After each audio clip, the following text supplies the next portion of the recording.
Di video sebelumnya kita sempat membahas unboxing dari For Acoustic. Di video kali ini kita akan membahas salah satu in-ear monitor dari line up tengah yang pernah kita unboxing sebelumnya, yaitu Harmony. Bagaimana suaranya? Bumper dulu.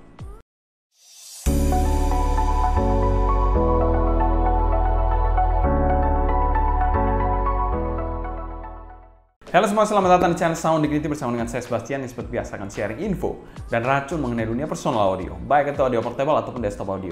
Jadi kalau kalian tertarik, gak perlu lagu lagi yang subscribe, nyalakan tombol notifikasi, serta follow juga Instagram kita di Sound Dignity agar kalian tidak ketinggalan update-update terbaru mengenai dunia audio portable dan desktop audio.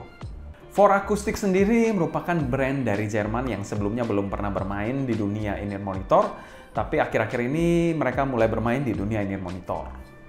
Pemasaran dari For Acoustic pun tidak hanya terbatas di negara Eropa, tapi juga sampai ke Asia, bahkan sampai ke Indonesia sekalipun. For Acoustic sendiri kalau tidak salah mereka baru merilis in-ear monitor ini mungkin sekitar tahun 2020 atau 2021. Mungkin sekitar 2 tahun terakhir lah intinya mereka baru fokus untuk main di dunia in-ear monitor.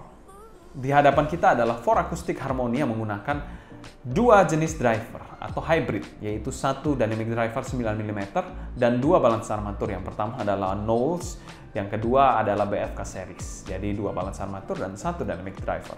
Serta dipasarkan di harga yang bisa dikategorikan cukup bersaing dengan Chi-Fi yang ada di pasaran, yaitu 2,5 jutaan untuk harga barunya. Selanjutnya kita bahas packaging dari For Acoustic Harmony. Oke, untuk packaging dari STG4 ini memang kita sudah pernah unboxing, jadi ya kesan packagingnya sama aja. Di dalamnya sendiri ada case, lalu ada in-ear monitor dan kabel, ada beberapa pasang air tips dan juga ada tempat air tipsnya, nice. Lalu juga ada manual, that's it. Untuk packaging dari Harmony atau STG2P ini. For Acoustic Harmony ini memiliki packaging yang mirip dari line up terbawah sampai line up teratasnya. Dan untuk Harmony ini, dia line up tengah dan kami berikan skor B. Tentunya makin murah akan semakin tinggi kualitas atau skor dari packagingnya. Selanjutnya kita bahas build quality dari Harmony ini.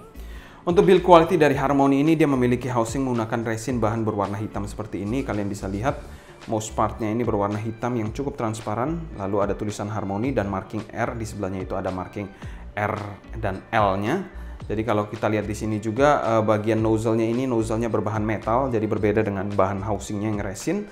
Di sini bahan metal, sudah ada filternya juga. Ukuran nozzle-nya ini mungkin sekitar 3-4 mm, jadi cukup standar. Lalu kalau kita lihat ke bagian depan, di sini ada faceplate. Faceplate-nya ini bermotif abalone atau kerang glitter gitu. Ada tulisan For Acoustic berwarna silvernya, keren dan cantik. Mengingatkan saya seperti TE Audio Monarch. Jadi keren lah. Kalau di bagian konektornya ini, kita lihat konektornya ini transparan, dual pin detachable. Kita lihat di sini, ini sudah ada air hook yang preform, jadi nice. Jadi kabelnya juga sangat cantik. Kita lihat di sini kabelnya adalah 8 strand. Di bagian chin slidernya berbahan resin transparan seperti ini, mengingatkan saya seperti di tin Hi-Fi. Lalu di sini splitternya berbahan metal. Lalu kalau kita turun ke bawah, ini kabelnya 8 braid, keren banget sih, berwarna silver. Ini saya nggak tahu ini bahannya apa, tapi prediksi saya ini adalah bahan silver plated Cooper. Untuk jacknya sendiri mirip seperti jack OYID 3,5 mm gold plated, straight lah. Untuk build quality sendiri, Harmony memiliki build quality yang cukup baik dengan kesan faceplate yang sangat cantik. Dan kami berikan skor B+ untuk build quality-nya. Selanjutnya kita bahas fitting dari For Acoustic Harmony ini. Secara housing, For Acoustic Harmony ini memiliki housing yang bisa dikategorikan sedang. Tidak terlalu besar juga, nggak terlalu kecil juga. Sedang. Dan housingnya ini bisa dikategorikan cukup ergonomis, namun ada sedikit tonjolan di bagian atasnya. Tapi tidak ekstrim banget sih, cukup kecil tonjolannya. Untuk pemakaiannya sendiri adalah regular to deep fit. Kalian bisa lihat seperti ini pemakaiannya. Jadi cukup oke sih. Terasa cukup snug, lalu juga cukup dalam masuknya. Untuk in-ear monitor satu ini juga memiliki kekedapan yang baik, karena dia pada saat masuk regular to deep fit cukup dalam, ergonomiknya bagus, kekedapannya bagus, dan gripnya juga mantep banget. Dan untuk pemakaiannya overall nyaman sih kalau saya bilang, pemakaian dari For Acoustic Harmony ini. Walaupun dengan kekedapan seperti ini tentunya trade-off-nya apa? Ya pasti lebih cepat panas, lebih cepat fatigue aja dibandingkan in-ear monitor universal misalnya seperti Kato itu nggak sesnak ini. In-ear monitor yang senak ini trade-off-nya adalah lebih cepat fatigue, lebih cepat panas aja telinganya. Jadi mungkin kalian harus lepas pasang karena memang pressure-nya ini cukup mengganggu dalam jangka waktu panjang. Dan untuk fitting dari in-ear monitor satu ini kami berikan skor amin. Mungkin kita lihat dari tagline-nya PM, Professional In-Ear Monitor, mereka memang menyasar in-ear monitor yang memiliki kekedapan yang baik. Mungkin bisa digunakan selain mendengarkan musik, bisa digunakan untuk monitoring ataupun stage use. Selanjutnya kita bahas sound quality dari Harmony ini. Harmony ini memiliki suara yang bisa dikategorikan cukup balance, namun bisa dikategorikan juga mungkin agak mild U-shape sih untuk suaranya. Dan ini in-ear monitor yang tidak berat untuk di-drive menggunakan handphone sekalipun. Untuk bagian bassnya dari Harmony ini memiliki bass yang cukup berbody, tapi bukan yang berotot ataupun yang bersteroid ya. Jadi tidak over juga bassnya. Impact-nya ini masih cukup pas, rumble-nya terasa, namun punch-nya ini agak sedikit terasa kurang dalam aja untuk punch-nya. Teksturnya sih cukup terasa untuk bass-nya ini dari dynamic driver-nya yang terkesan agak sedikit lambat dan ada decay-nya dikit. Jadi nggak terlalu bersih banget bass-nya. Mungkin in-ear monitor satu ini bisa dikategorikan bassnya cukup versatile juga untuk lagu di top 40 masih oke. Mungkin lagu EDM agak sedikit kurang besar bassnya, sedikit kurang body. Lalu kalau kita bilang lagu-lagu tempo cepat bassnya seperti double pedal, seperti lagu-lagu rock tertentu, mungkin agak sedikit keteteran. Bassnya ini bukan bass yang tercepat dan terclean seperti Balance Armature bass. Dia dynamic driver yang masih agak sedikit ada decay-nya dan agak sedikit lambat. Mid-nya di sini posisinya ini agak sedikit mundur. Kita bilang sedikit ya, tapi sedikit mundur, nggak sampai ekstrim banget mundurnya seperti in-ear monitor V-shape lainnya. Jadi agak sedikit mundur aja. Terkesan juga bagian mid-nya ini ada kesan sedikit warmer dan eksekusinya ini relaxing.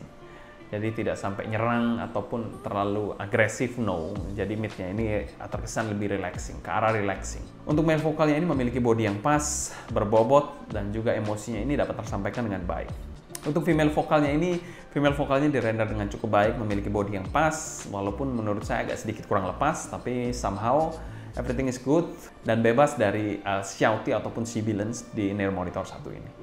It's a good point. Untuk instrumennya di bagian mid-nya semuanya blending dengan baik dengan vokalnya, tidak ada yang overlapping sama sekali dan semuanya blending dengan baik. Dan overall memiliki dinamika yang cukup bagus walaupun bukan yang terbaik. Untuk bagian treble-nya di sini, treble-nya ini masih mendapatkan sparkling yang cukup baik, tapi terkesan terkontrol dan sopan. Tapi kesan airiness-nya ini agak sedikit kurang. Mungkin di bagian upper treble-nya ada sedikit roll off. Secara keseluruhan Harmony ini kami berikan skor untuk tonalitasnya adalah B+. Selanjutnya kita bahas teknikalitas dari in-ear monitor satu ini. Presentasi dari in-ear monitor satu ini cukup unik. Mid ke bagian low-nya itu ada kesan sedikit warmer, lalu mid high ke bagian treble-nya ada kesan sedikit bright. Jadi somehow everything's blending really good. Tapi tetap mempertahankan tonalitas yang cukup balance. Untuk timbernya dari in-ear monitor satu ini baik Balance Armature ataupun dynamic driver-nya memiliki timber yang khas, unik masing-masing. Tapi kalau saya mau kritik, dynamic driver-nya ini timbernya agak sedikit kurang natural. Jadi belum sebaik Balance Armature-nya somehow lebih natural. Kalau di dynamic driver-nya sedikit kurang natural bass. Soundstage-nya ini somehow memang tidak terlalu luas, tapi terkesan 3D. Walaupun tidak terlalu luas, tapi dia terkesan 3D dan ada depth-nya. It's good point. Detailnya ini cukup baik lah untuk in-ear monitor satu ini. Kalau clarity-nya, mungkin kalau in-ear monitor satu ini saya bilang masih not the best di kelas harganya. Tapi ya cukup oke lah kita bilang. Untuk kelas 2 jutaan ke atas masih cukup oke. Tapi memang ada yang lebih baik untuk clarity di kelas harga 2,5 jutaan. Separasi imaging dan positioning, separasinya cukup baik, terpisah-pisah. Dia multi driver, itu kelebihan salah satunya untuk membantu separasinya. Lalu kalau kita bilang bagian imagingnya ini ada layering-nya dan terkesan cukup 3D. Lalu positioning, semua positioningnya cukup baik, cukup pinpoint, dan tidak ada yang aneh. Secara teknikalitas kami berikan skor B untuk Harmony. Selanjutnya kita bahas pro dan cons dari in-ear monitor satu ini. Cons-nya mungkin saya agak sedikit kurang puas dengan bagian bass-nya. Mungkin dynamic driver-nya juga kurang natural kalau menurut saya. Jadi itu sedikit cons saja sih, tapi not a big deal. Ya mungkin hanya selera aja. Selera di timbre saya mungkin ekspektasinya sedikit lebih tinggi untuk bagian dynamic driver-nya, tapi agak sedikit kurang neutral aja untuk timbernya. Pro-nya in-ear monitor satu ini bisa dikategorikan in-ear monitor yang cukup all-rounder. Untuk value for money dari in-ear monitor satu ini kami masukkan kategori fair value dan kami berikan skor B. Oke, kita akan bahas perbandingan Moondrop Kato dengan Harmony ini. Jadi perbedaan dari kedua in-ear monitor ini, secara overall di sini lebih bright, di sini lebih warmer. Untuk bass sendiri, bass di sini lebih pulen, lebih smoother dibandingkan di sini. Bassnya di sini lebih dalam sedikit. Untuk rumble dan passnya cukup mirip, tapi memang sedikit lebih dalam sedikit di sini. Bassnya di sini pun lebih forward dibandingkan di Harmony ini. Kalau untuk bagian midnya di sini lebih laid back dibandingkan di Kato ini. Kalau kita bilang Kato ini sedikit lebih tipis midnya dibandingkan di Harmony ini. Harmony terkesan lebih smooth dibandingkan mid dari Moondrop Kato ini. Kato terkesan lebih neutral aja. Kalau untuk bagian high, Moondrop Kato ini memiliki high yang lebih airy, yang lebih detail dibandingkan di STG2P atau Harmony ini. Harmony memiliki treble yang lebih smoother, lebih sedikit lebih roll off dibandingkan di Kato ini. Jadi kesannya Kato ini sedikit lebih bright dibandingkan Harmony ini.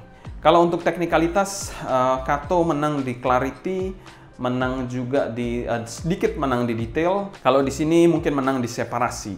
Separasinya dia lebih bagus. Kalau untuk imaging sama-sama oke, positioning pun sama-sama oke. Soundstage-nya pun cukup luas dan terkesan ada depth-nya. Jadi cukup 3D untuk dua in-ear monitor ini. Timbernya kalau saya bilang masih lebih koheren di Kato jelas daripada di sini. Di sini ada sedikit perbedaan timber dari DD dan juga balance armaturnya. Tapi overall it's a good value in-ear monitor. Kesimpulan, Harmony ini adalah in-ear monitor pemain lama yang masih dapat bersaing dengan in-ear monitor baru di kelas harga 2 jutaan lebih yang akhir-akhir ini sangat gencar dirilis oleh perusahaan-perusahaan di China. Sebut saja seperti Kato, ada juga Hana 2021, ada juga planar dari 7Hz, Timeless. Tapi di satu titik Harmony ini masih dapat bersaing di kelas harga 2 jutaan tentunya. Kalau kalian ada pertanyaan seputar Harmony ini, tulis pertanyaan kalian di kolom komentar di bawah. Ataupun pertanyaan mengenai seputar dunia personal audio, kalian boleh tulis juga di kolom komentar di bawah. Mungkin sekian dulu untuk video kali ini. Saya Sebastian dari Soundlink pamit undur diri. Sampai jumpa di video berikutnya. Happy listening, stay healthy, and ciao.